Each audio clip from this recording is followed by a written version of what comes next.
राज्य गोटे ख्यातनामा कॉलेज है श्री जगन्नाथ वेद कर्मकांड महाविद्यालय जहाँकि पुरी अवस्थित।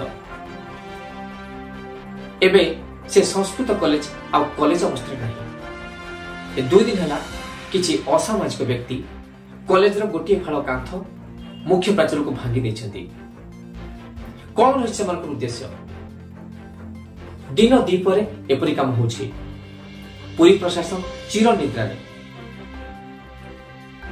कॉलेज मुख्य फाटक को भांगिबा या पछरे कहा रही चाहत जेतेबेले कि कॉलेज अध्यक्षा कि कॉलेज कौन स्टाफ एपर्यंत जानी पारे ना गोटे महाविद्यालय विश्वविद्यालय फाले कांथ प्राचीर भांगी दिया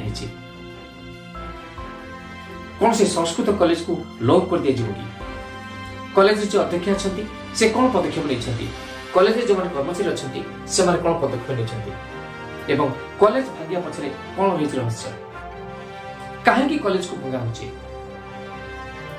सेठी कौन पुरी मंदिर पाखरु जो संस्कृत महाविद्यालय अच्छी श्री जगन्नाथ वेद कर्मकांड महाविद्यालय जो अच्छी ताकू से उठे दिया कि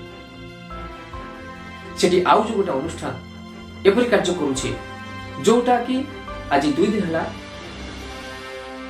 खबर पृष्ठार शिरोनामा साजिश खबर जहाँ प्रकाश पाई से आम जहाँ अनुमान करुचु बोध हुए जो अनुष्ठान सेठी एभली कदर्य घृणाकार कार्य करुछि बोध हुए तार उद्देश्य से पुरी कॉलेज को उठाई देवाई किंतु ए क्षेत्र में कॉलेज कर्तृपक्ष कौन भूमिका रही एवं पुरी प्रशासन कौन भूमिका रही देखा बाकी रहा।